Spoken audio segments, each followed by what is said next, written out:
that comparison? I thought it was funny. I'll take it. Is that a permanent addition or is that just temporary? Everything's temporary. I don't know what I'm going to do next. I had like the beard, then I had to goatee, mustache. I don't know what's next. There's another mustache I could do, but it's kind of problematic, so I don't think I'm going to go for that. Wise choice. So, what do you take from a match like Friday night when you go and get that winning takedown or winning score? I think you just got to dig deep. Just really got to want it, get after it. I have confidence that I can always, make things happen. I can put myself in good positions to, seal the deal often. And there's some things I really liked. My initial shot, clean finish, I really liked that. Most of the match I was getting out pretty smoothly, and then I changed some things and that didn't work as well. But continuing to improve and take that, I think the aggression I brought with the first takedown, and towards the end, I think I wrestled a really good, 5.5, 6 minutes in a 7-minute match, really good. And then there's some moments here and there where foot off the gas, changed some things, but I like where this is headed. Were you aware in those final seconds that you had to hang on? Yeah, I know wrestling. I've been wrestling for a while. I know you lock a cradle, they're on their hip. That's control. I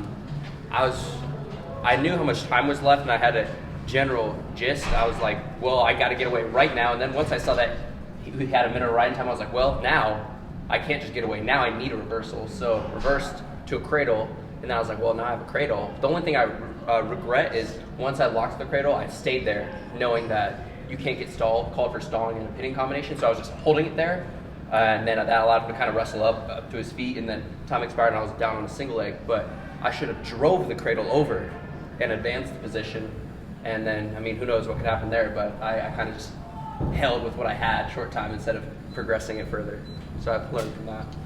How have you drilled the short time situations in the room here in your career, Beau? Do you guys do that? And Yeah. How does that look? Is that just a simple matter of setting up short time on the clock and blowing a whistle? Or Yeah, short time, offense, let's say you're in college so far we've done all right, short time, 30 seconds, 15 seconds, 10 seconds, 6 seconds.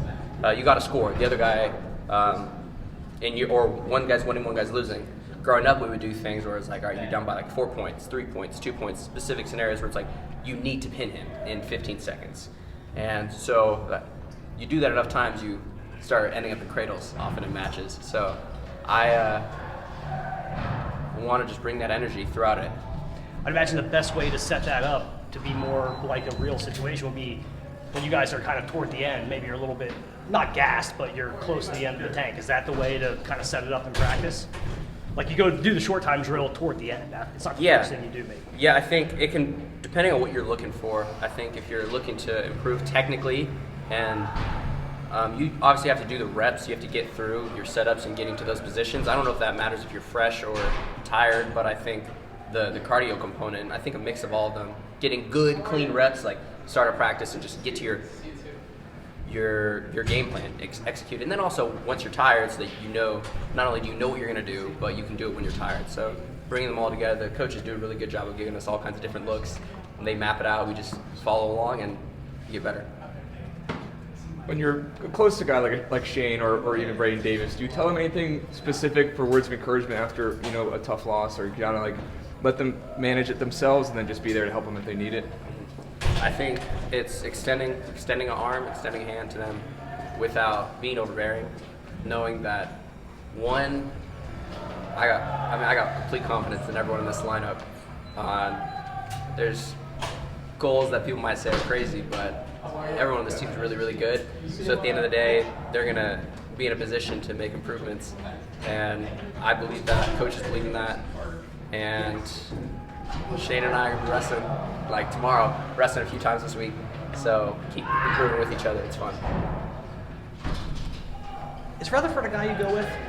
Yeah. You see these guys walk by. It's I wonder. Yeah.